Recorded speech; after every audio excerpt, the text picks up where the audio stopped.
morning. You're watching Daybreak. Many thanks for staying with us now to our health and lifestyle segment this morning here on the broadcast. We are discussing ear, nose and throat. But specifically the ear.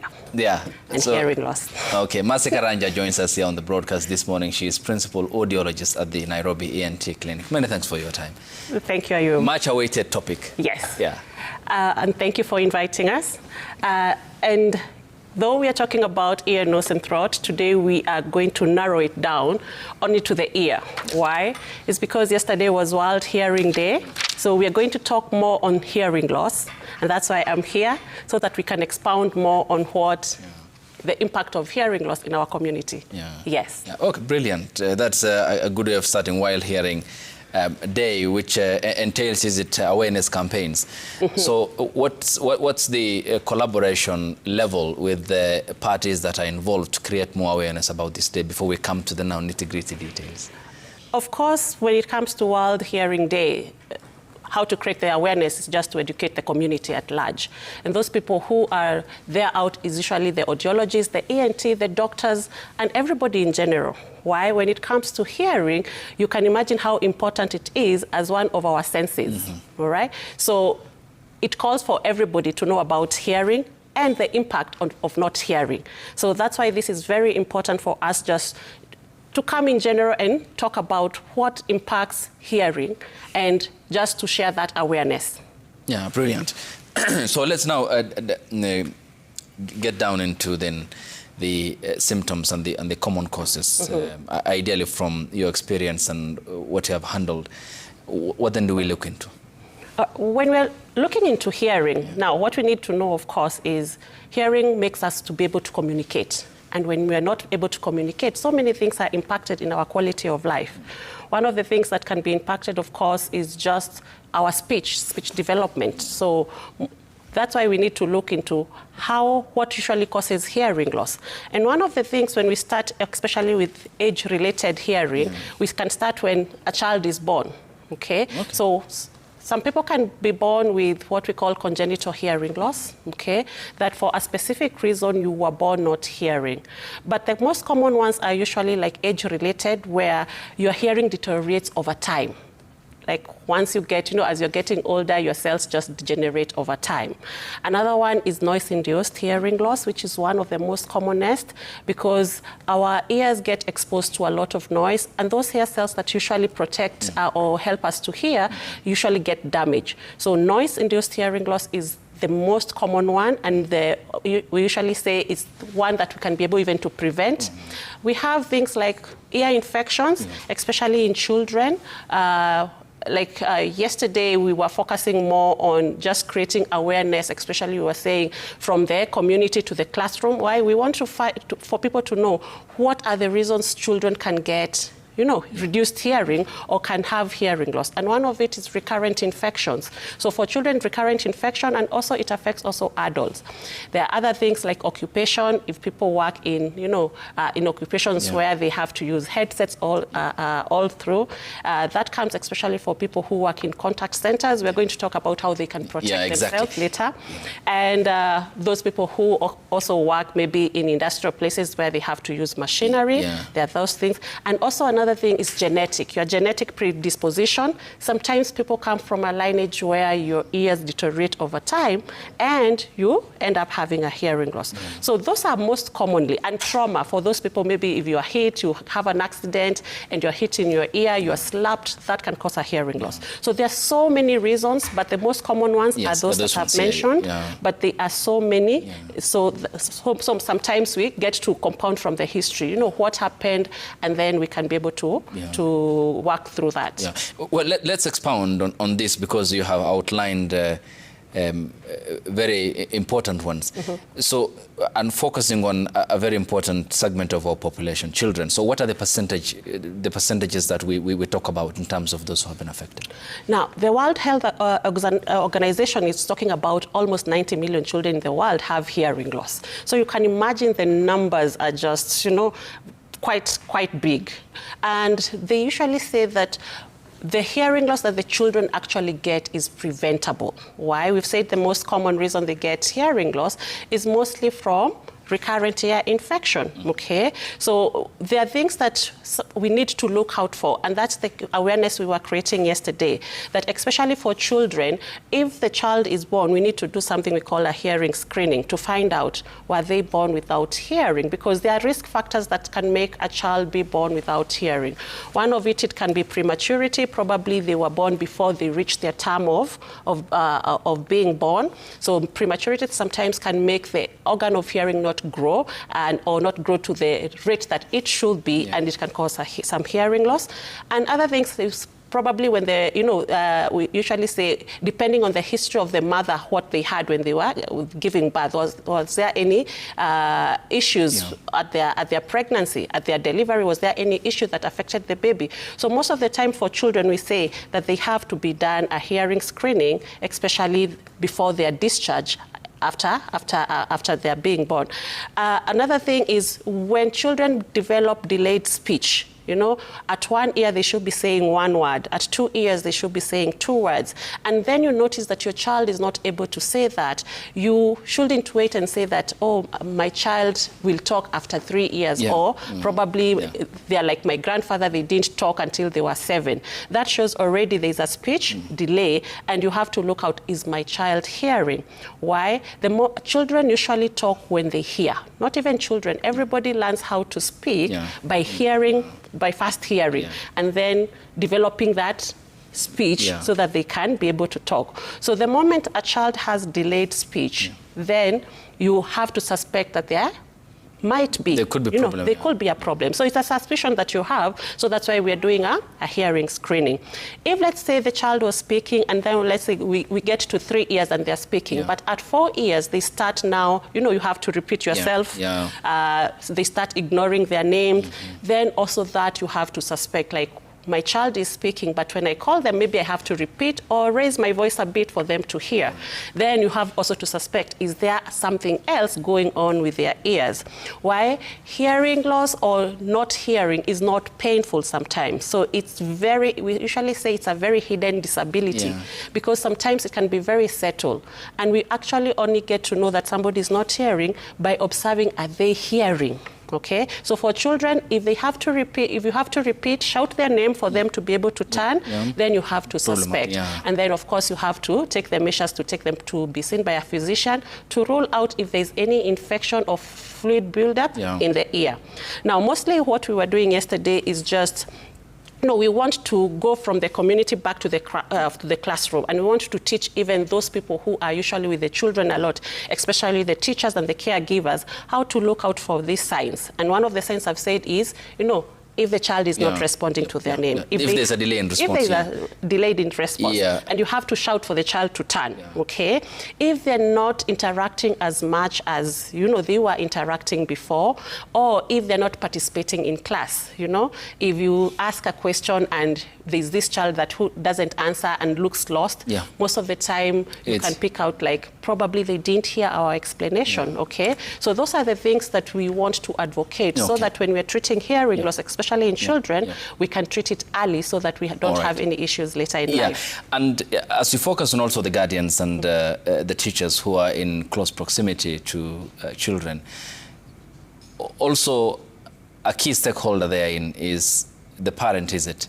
Of course. And how do they establish, for instance, if there is such a problem, and if there is, it's permanent, that the term ought to be a bit soft on them, that it then leads to a lifetime problem, which is not hearing at all.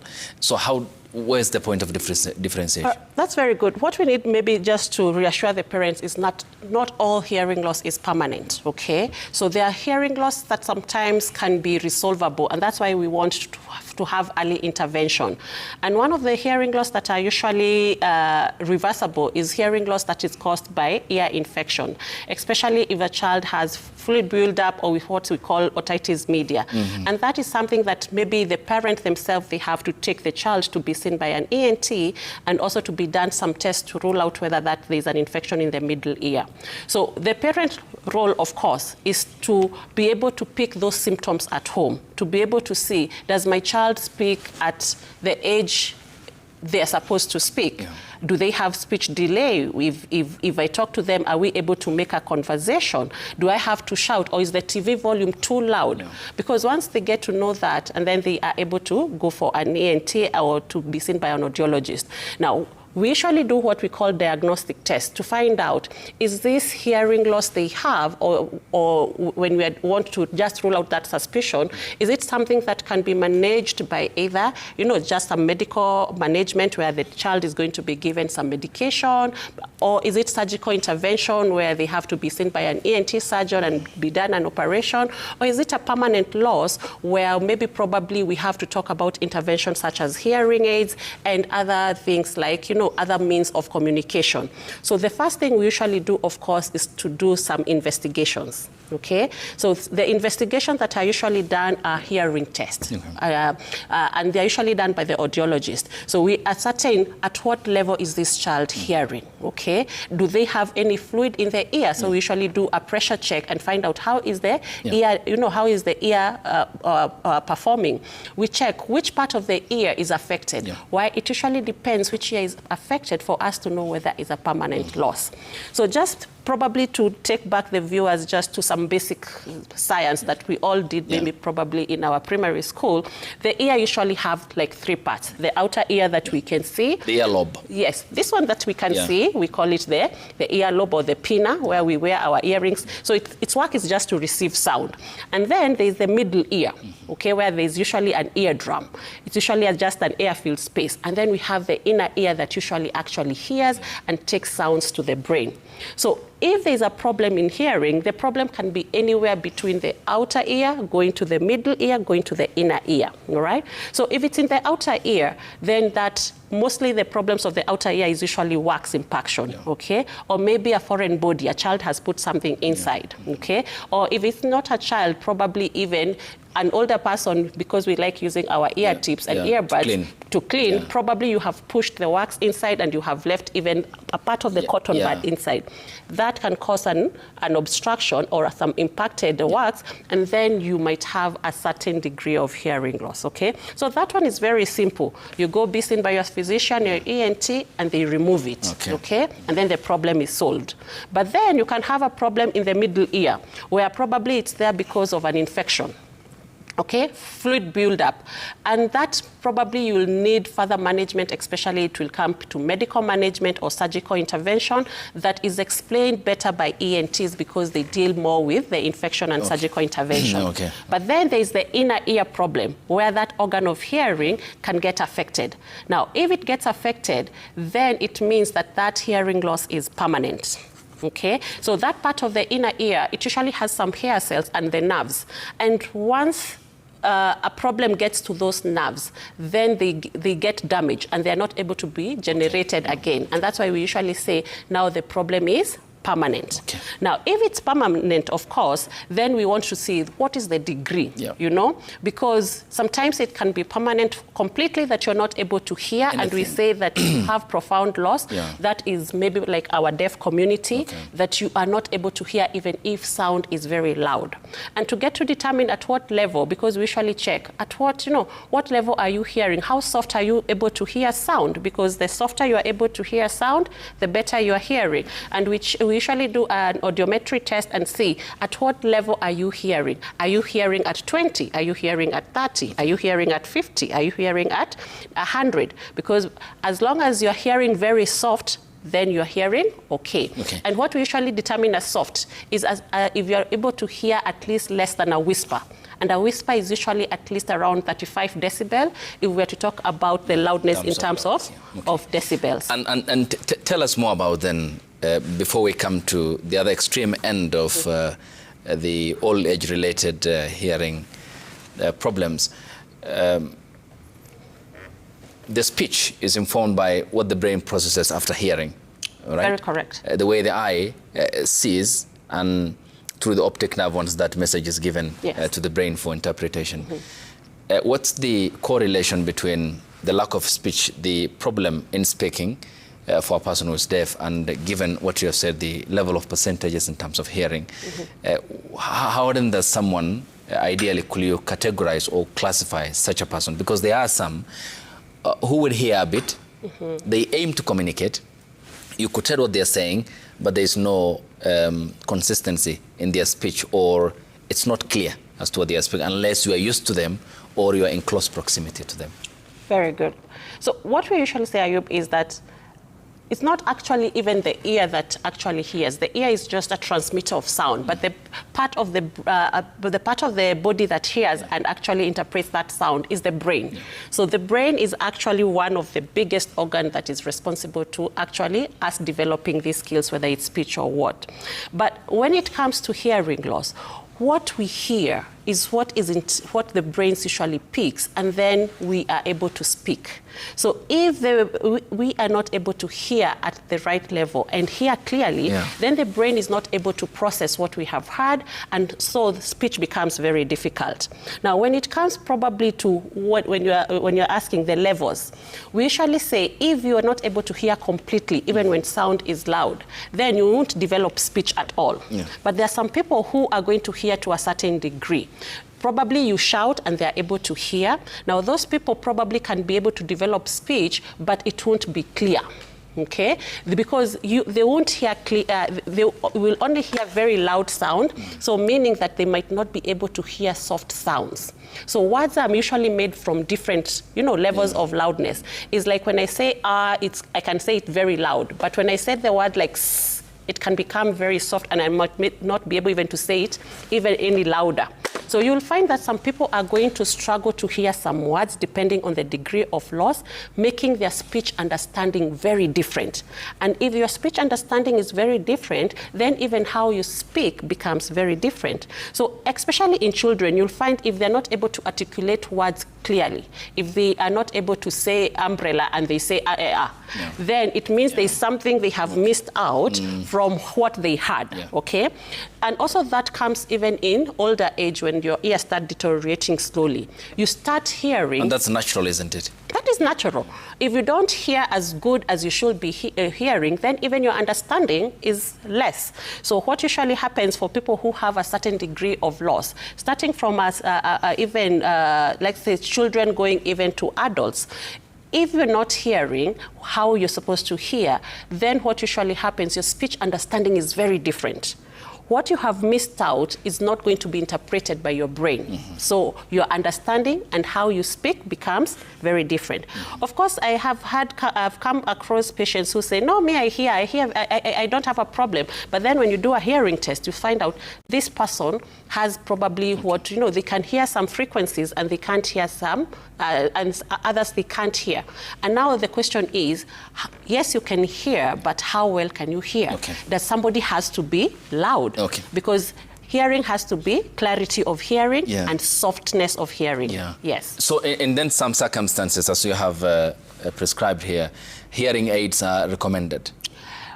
Yes. Now, one of the things that usually comes because we've talked about surgical intervention, medical intervention, especially if it's something that is affecting the middle ear. But now when it's a permanent loss, we have to do a hearing test and find out, at what level are you hearing? And then the management of a permanent loss is usually hearing devices. And one of the hearing devices that are usually recommended are hearing aids, all right? So the hearing aids, what they usually do is they amplify sound according to the loss that you have. And they make that sound to be a bit louder depending on what your needs are. Okay, so yes, one of the managements of hearing loss is usually hearing aids, especially if it's another degree of loss that can be managed. There are others which degree of loss is so severe that even a hearing aid can't be able to amplify sound, because probably the hearing loss is so damaged that even sound when it's loud, they're not able to hear. And then probably that we can result into either cochlear implant, which is the gold standard of treating profound hearing loss, or those sounds that for those people who are not able to hear completely, or now sign language, which is another communicative way that people can go if they're not able to go into the management of hearing aids and cochlear implant. Okay, before we come to lifestyle, because there's a lot, including what I'm currently using here, which is a constant communication channel. The old age. I have experienced instances where I have found 90-year-olds, they don't name names, who are clear Yes. in their speech, and that tells you that there's no problem with their hearing process. But ideally, generally, a large majority suffer from a problem that have been diagnosed. So take us to the natural cause and what contributes largely to this. Okay. So, of course, the natural cause of hearing loss, one of it is just age. As we age, our ear deteriorates. The inner ear hair cells that usually helps us to hear just degenerate slowly over time, okay? Not for all people, because as you said, some people can be 90 and still hearing very sharp.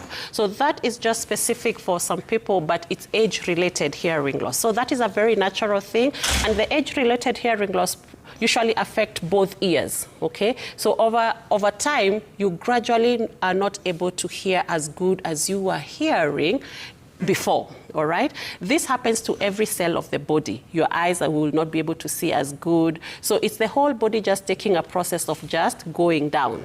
So that is usually just the very natural thing, and that we usually say we can't prevent it because it's age-related, it's very natural.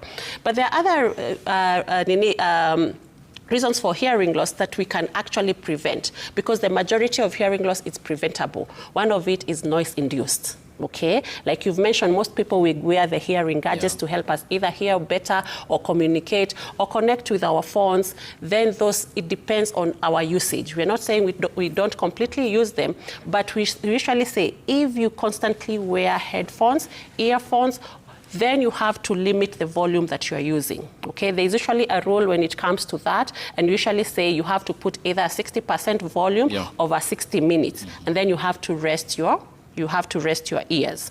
The other thing is, of course, if you work in occupations where that, their machinery, and, you have to work there, then there are noise protectors gears that you have to wear that when you're working in either somewhere where it's very noisy, a construction site, then you have to wear your ear protectors. If it's a call center, then of course you have to have good headsets that are actually you can be comfortable ones, that you can actually be able to control the volume, and you also have to minimize background noise. Okay, why? Background noise usually makes the place to be more noisy.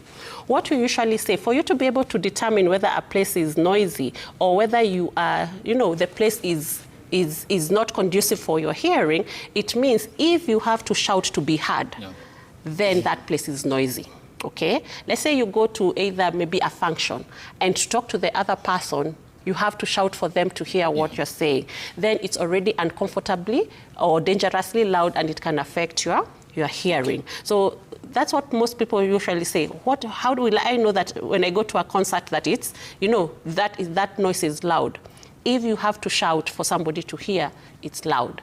If you have to raise your voice for somebody to understand you, then that other person needs to be checked, especially if it's in a quiet place. So there are things that we can check and things that we can protect and prevent for us to have safe ears. Yeah. And is it advisable to stay in such setups and noise environments for a very long period of time?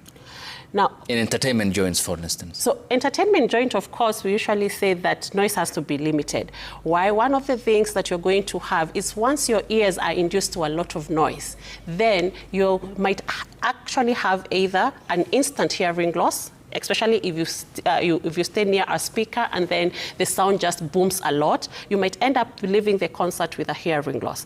But others, especially if you're just there in a noisy place for more than 4 hours over time, what you're going to develop is a gradual hearing loss over time.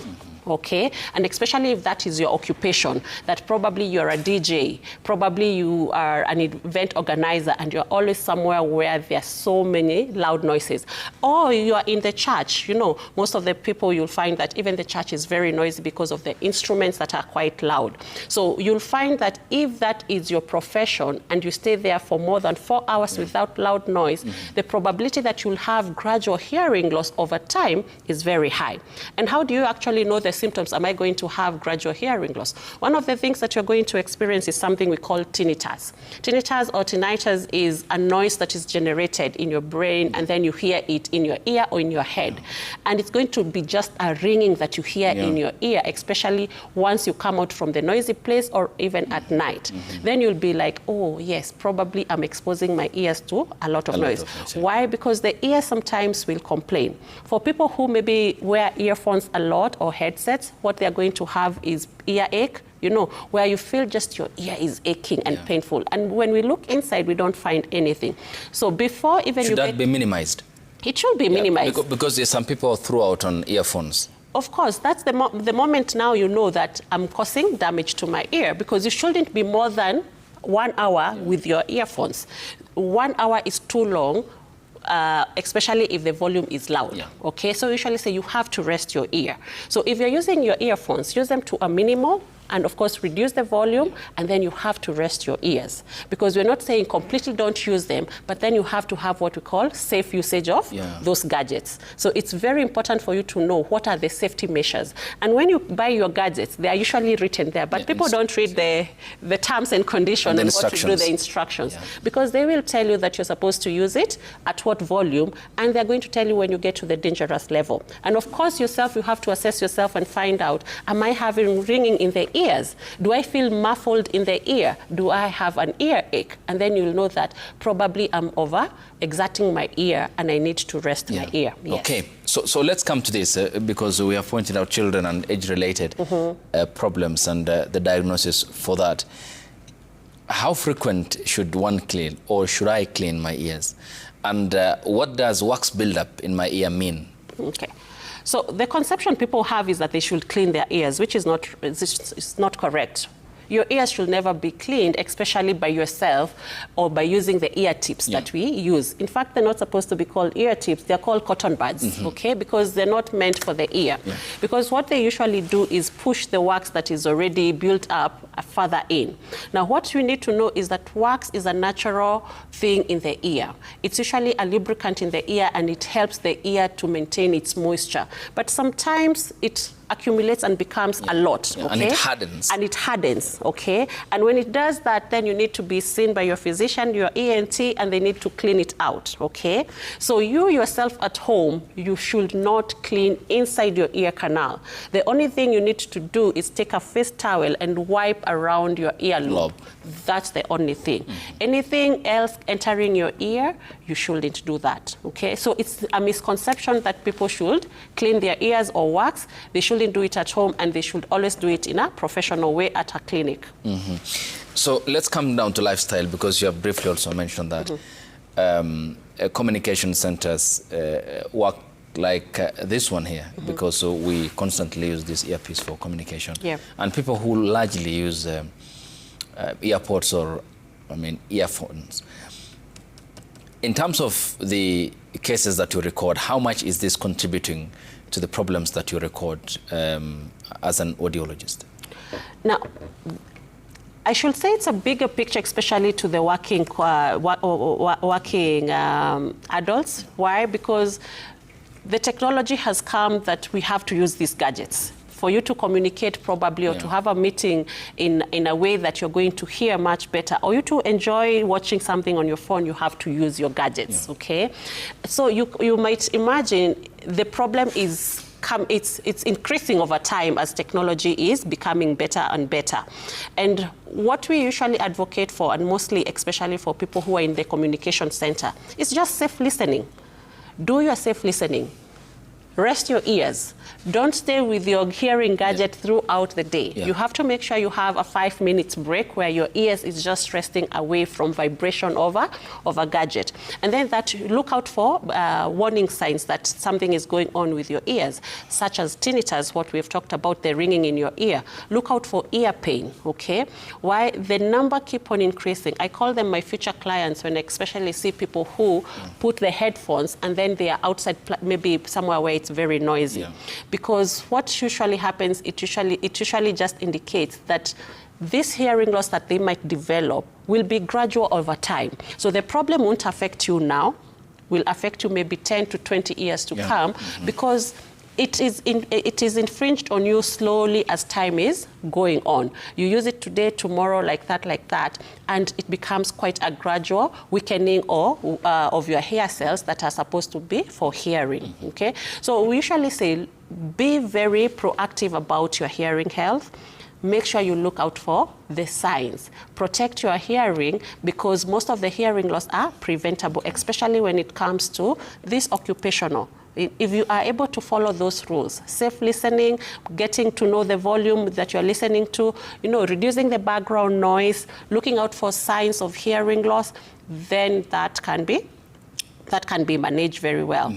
But the numbers are increasingly going up because of our technology. And we embrace the technology because that's our future now. But also with safety standards. With safety standard, of course. And genetics certainly plays a big role, is it? Most of the people will be like, I don't work in a call center, I don't work in an industrial place, I'm not old, I haven't had ear infection, and they wonder, why do I have a hearing loss? There are some people who are genetically predisposed to have hearing loss. It's unfortunate, but it's like any other condition, okay? So you might have a hearing loss because you're genetically predisposed. Maybe probably your grandfather, you have a family history that, comes from a lineage of hearing loss. And there's not much that we can do about it.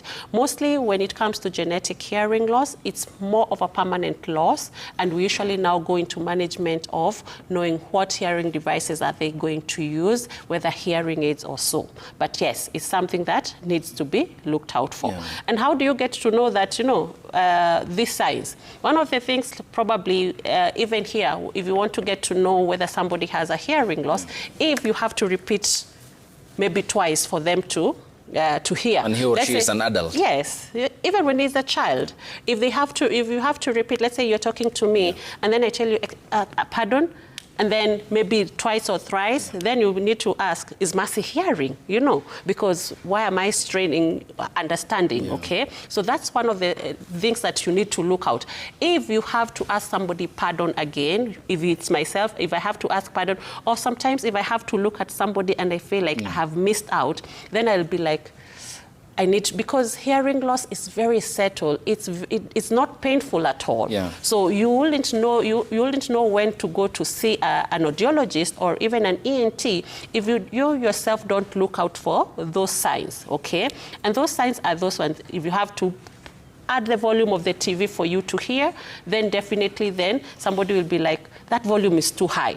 If it's too high for somebody else and you're feeling like I'm not hearing, then already that has you've put yourself in a position where you need to ask, do I hear? If you find yourself again, just zoning out, or we call it self-isolating, where there are people who are talking and you feel like you're not part of the conversation because you're not understanding, then that is part of, you need to think, am I hearing? Because the effects of hearing loss they affect your lifestyle, their quality of life. And one of the things you're going to start doing is just self-isolating. You don't want to make conversation because you're not able to hear. The other thing is probably what it's going to make is for children is low performance in school, because they are not able to hear the teacher, then they are not able to follow instructions. So if your child was following instructions, they were doing very well in school, and then over time you find out this, they've not gotten English marks where they usually get, then you have to suspect, you have to look out, what went on, because hearing loss can actually affect even schooling because they didn't academic understand. Performance. Yes, so that is, you have to look at those symptoms so that you can know when to go and seek intervention. Before we come to the different types of remedial measures or treatments for the different gradings that we had done, can some of these problems be established if genetic counseling is done? Now, it's very hard in our current situation, okay? Why? Because generally, what I know in Kenya or in our African nature, we don't do the genetic counseling, okay? We don't say if you marry your cousin or if you marry from, somebody who has maybe probably another genetic disorder, that you might probably get, a hearing loss. So it's very hard. And we actually have this situation where we do a wait-and-see situation, but the fact is that that is what is supposed to be done before people, before people get together. They should do that genetic thing to find out, are we predisposed to any condition that is genetically predisposed? Because it's not only hearing loss, but other conditions, okay? And it's very hard to find out whether it's just hearing if those lab works weren't done before. So when it comes to genetic predisposition, it's just from family history. Yeah. You get to know our family usually gets hearing loss. Yes.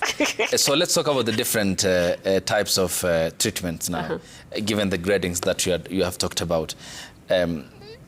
Bad, worse situation, if we are to simplify as that, what are the options? Now, of course, we've said the options of it depends with the cause. Okay, we're going to repeat again, depends on the cause. And mostly the causes we usually say it's, if it's the middle ear or infection, then the management will be surgical intervention, it will be medication, the ENTs are going to deal with that. But then when it comes to permanent loss, then we have to follow up with an audiologist who is going to do what we call a hearing assessment and find out at what level are they hearing at, okay? Are they hearing at a mild hearing loss? Is it affecting their speech understanding? And then that's how we get to determine, what gadgets are they going to use when it comes to hearing aid? What are we going to prescribe for them when it comes to what is going to assist them hear better, okay? And most of the time is usually the hearing aids. But now it usually comes, hearing aids are supposed to be prescribed because they are not just one fit all. You can't just go buy over the counter, I want a hearing aid. So you have to go and be done an audiometry test to find out at what level are you hearing and what pattern of hearing loss do you have.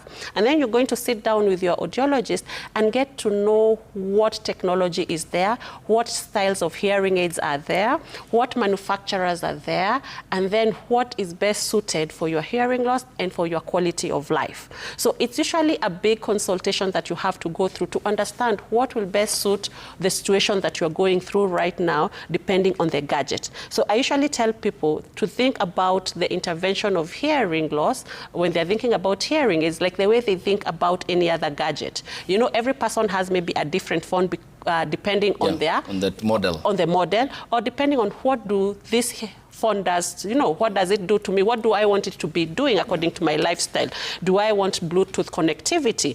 Do I want a hearing aid that is rechargeable? Do I want a hearing aid that is small? Can it fit my loss? Do I want something that is visible or something that is invisible? And then when you have your preferences... So there are different types already? Yeah, different types. There's so many different types. And you have to sit down with the audiologist and come up with what best suits you according to your hearing loss and according to your quality of life and what will work for you. So it's usually not like one fits all. So we'll say, yes, it's hearing aids. And we'll talk about hearing aids, but then we have to come and talk what suits you and what suits me. And then we are able to manage like that. Okay. So that, as it applies, a question here, can children be as well put on that hearing aid if that is established at a younger age? Yes, so the answer is yes, because we've put even hearing aids for children who are even less than 6 months. Okay. The moment we find out that the child is not hearing as good as they should be hearing, and that is through an assessment that we usually do, especially when the child is born, we call it an auditory brainstem response, where we check the brain response to sound to a child. Once we do that and we find there's a certain degree of loss, then we want to start intervention as early as possible. Why?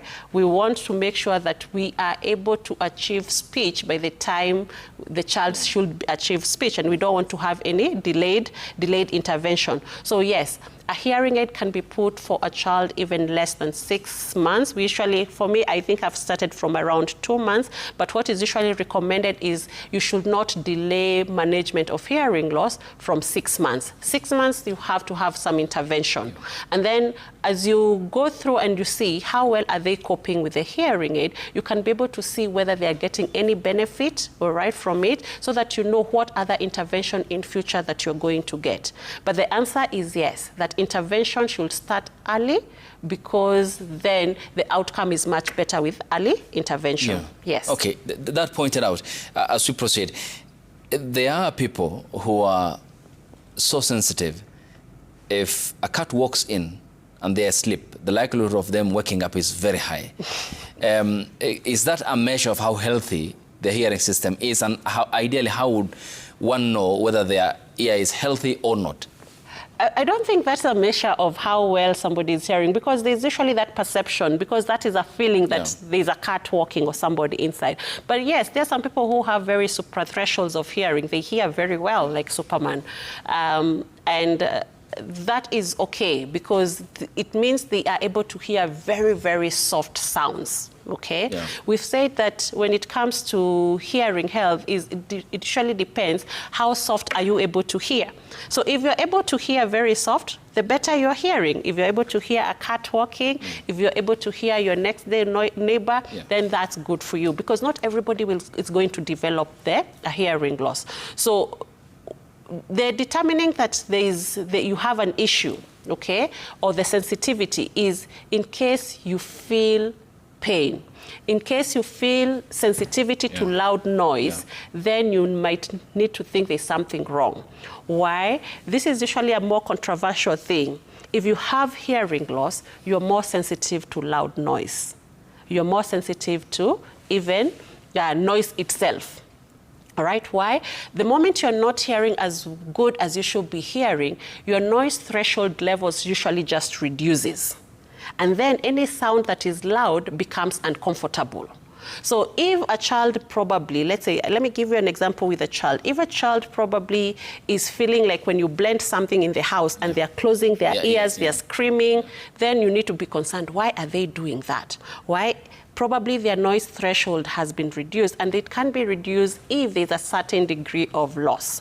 If you, as a person, even an older person, if you go somewhere and noise is just irritating you, then you need to think about, do I have a hearing loss? So exposure should be avoided. Exposure should be avoided. But then these are signs that you need to look out for, to know that, do I need to seek further management? Because as we've said, hearing loss is so settled. It's not painful.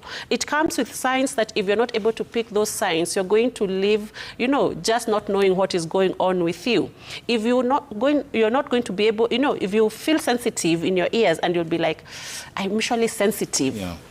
But that is not sensitivity. That is reduced noise threshold that you have, meaning that it has been reduced because of something else and needs to be checked. We need to check at what level are you hearing for you to be very sensitive when it comes to loud noise. So your question is, if you can be able to hear a cat walking, that is okay if it's not causing irritation in your ear. But if it's painful, if you're feeling uncomfortable hearing loud noise, then your noise threshold might have reduced, and then you actually need to see an audiologist for further management of that. You talked about occupational hazard, which you have extensively explained, but also children should be, isn't it, not exposed to conditions that are noisy, especially industrial centers or town. But we live in an urbanized world today. So ideally, what should be the precautions, especially in the context of children who should not be exposed? Now, there's some time back, I think when I haven't even done audiology, we were talking about just protecting our environment from noise, okay? And NEMA was there actually going around seeing which environments and which communities are very loud. Because there can be maybe loud clubs around where they are living, an industrial place, an airport next to their maybe to their apartment. That is just noise-induced loss, it will cause noise-induced hearing loss over time. So most of the things is that for children to be protected, of course, you can't tell them to go wearing noise protection pads, okay? You just have to remove them from the point of where their exposure is. If you're living somewhere where it's very noisy, in an industrial place, next to a place where they're always running machinery, the probability that your child is going to have a hearing loss over time is likely. So it's for you to be able to note that this is a hazardous place, that where I'm living, maybe there is these people, they're called who? The ones that chomelea things. Yeah, so it usually means that you're going to expose your child. And most of the condition of hearing loss is preventable, and prevention usually comes from avoidance. Okay, so you literally remove your child from things that they can acquire, especially when it comes to noise-induced hearing loss, especially if it's something that you can be able to control. Yeah. I don't want us to conclude without talking about trauma. And people often were involved in accidents and survive, but with the lifelong scar that ends up damaging their hearing capacity. Is that also a contributory factor? That is the biggest control. It's not biggest, but a common one nowadays. And why are we saying common? Because I've seen several of my patients that they have had a hearing loss because they've fallen off a motorbike and they've hit their head. So yes, trauma when it comes to accident, whether car accidents, motorcycle accident, if there's trauma to your head, and it fractures your head and a part of the bone that actually supports the hearing organ. We call it the temporal bone or the ear. Yes, you might have a hearing loss, okay?